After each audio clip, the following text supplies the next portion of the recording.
Hello, my name is Henrik Jönsson. Today's video is in English due to its international relevance. I'll be back to Swedish with English subtitles next week. Earlier this week, a young Swedish activist managed to suspend a Turkish aircraft carrier from departing Gothenburg airport by refusing to sit down.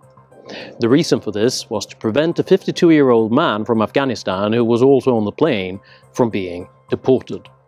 I'm going to use this incident as a starting point for a discussion on the law, subjective opinion and civil disobedience in Sweden. Stay tuned.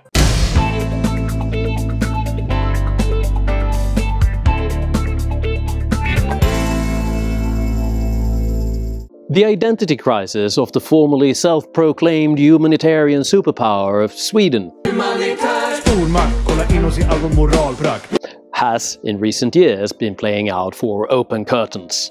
Providing the world's most generous welfare system combined with an open border policy proved unsustainable in 2015 when the left-wing government was forced to implement border controls on the Öresund bridge, which connects Sweden with the European continent.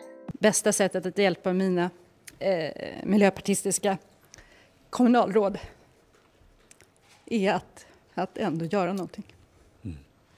The border controls were controversial and has led to an increasingly polarized debate climate in Sweden. A vocal and influential identitarian minority across the political spectrum is now advocating civil disobedience, claiming the less open borders to be a violation of human rights. On the other end of the spectrum, a seeming majority of voters are now turning to the authoritarian right and siding with the Sweden Democrats on the issue of increasingly restrictive immigration. In order to understand the present state of conflict, some background is necessary. During the fall of 2015, the flow of asylum seekers and immigrants to Sweden reached unsustainable levels, with more than 10,000 refugees arriving weekly as the crisis peaked. It is not quite on a biblical scale, but an exodus it certainly is.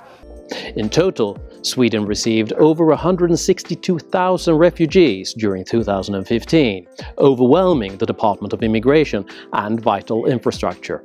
As a result, the asylum application processing times slowed to a crawl, as many of the asylum seekers had no way of proving their identities. A large majority were also claiming to be under the age of 18, legally making them eligible for status as unaccompanied children, granting them a higher probability of permanent resident status. In another controversial move, age controls were gradually implemented during 2016 and 2017. Ska flyktingbarn och ungdomar som kommer ensamma till Sverige genomgå medicinska tester för att man ska veta hur gamla de är?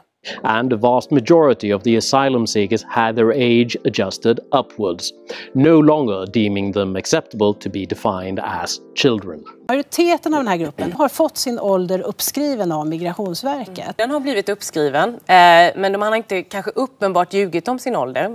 This again led to massive protest from the left wing and from the refugees, who initiated months-long strikes in central Stockholm, refusing to accept the decision of the immigration court.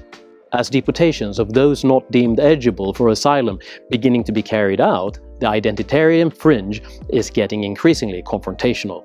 Last Monday, 21-year-old activist Elin Ersson bought a ticket for a flight bound for Afghanistan via Istanbul and refused to be seated unless she and the 52-year-old Afghan man scheduled for deportation were escorted off the flight together. Ms. Ersson filmed the whole incident on a smartphone, and the video quickly went viral. What I'm all saying is that I'm not going to sit down until this person is off the plane.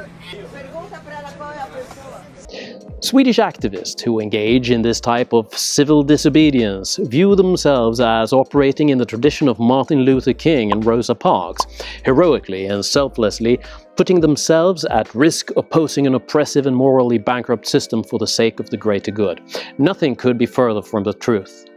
The civil rights movement activists were intensely knowledgeable about the law and how to work within the system to bring about change, letting activist stunts serve to draw attention to the issues and the work they were actually doing.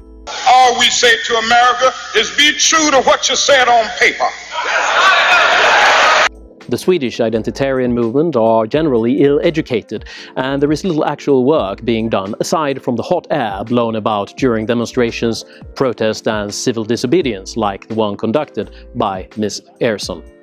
In fact, Ms. Ersson falsely believes her actions to be perfectly legal. This is all perfectly legal and I have not committed a crime. Let me emphasize that it is absolutely not legal at all to prevent an international aircraft carrier from taking off. Not only is it incredibly expensive, with each hour of delay incurring the carrier hundreds of thousands in airport fines, it is also arbitrarily inconsiderate for all the hundreds of people with connecting flights on the plane. Actions like these are in violation of the Aviation Law, Chapter 13, Paragraph 4, Section 10, and should result in heavy fines or prison up to 6 months. This information is readily available on Google and serves as an illustration of how ill-prepared and devoid of practical knowledge large parts of the Swedish activist movement really is. Activist activity with no legal grounding render attention, but attention must not be confused with what affects real change. This is just noise. On a side note, a sign of the times is that Ms. Ersson, the day after her video, set up a new Facebook page establishing herself as a lecturer. In my book, she actually scores some points for capitalizing on her virality here, but as far as affecting change, no. This is all words and feelings. In Sweden, this type of activism is generally put on a pedestal of virtue, which both publicly elected officials and journalists engage in. In 2014, representative of the Left Party, Malin Björk, performed a similar protest, preventing a plane headed for Iran from taking off.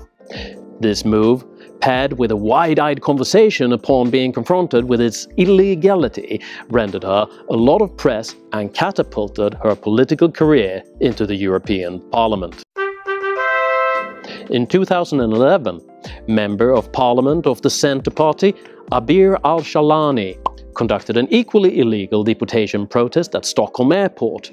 Al-Shalani was subsequently relieved from her duties on embezzlement charges. In 2017, 3 journalists working for public service television were convicted for illegal people smuggling, and the list goes on and on and on. There is nothing wrong with empathy and humanitarianism. On the contrary. But a decision to oppose the law requires thorough deliberation, preparation, and a deep understanding and knowledge in order to achieve the desired effect. I want the truth! You can't handle the truth! The rule of law is difficult to change for a reason. It is meant to withstand short-term opinions and feelings in order to uphold the principle of objectivity before which all citizens are deemed equal. This is not to say that the law is infallible. On the contrary, it's often very flawed indeed. However, if we wish to maintain a parliamentarian democracy, it is imperative that we respect the law and diligently and expertly work to change it through democratic processes. The world is perishing from an orgy of self-sacrificing. My terms are a man's right to exist for his own sake. An activist protest, like that of Rosa Parks, became a powerful instrument of change because it brought attention to the legal work being done by the civil rights movement. Preventing random planes from taking off are superficial publicity stunts with no lasting effect, except for sacrificing the status of rule of law on the altar of arbitrary self-righteousness and disrespect. In fact, it is likely counterproductive, as the blanket of protection and freedom these activists rise and sleep under gradually grows thinner as a result of their own doing. Do you think the rule of law is more important than the feelings of individual citizens? Please share this video and subscribe to my YouTube channel. Have you had experiences of activism, civil disobedience and legal change? Please write me a comment. I appreciate all respectful communication. If you enjoy my videos, please feel free to support my work using Patreon. There is a link for that purpose down below. I am Henrik Jönsson, and I defend the rule of law. Thank you very much for listening.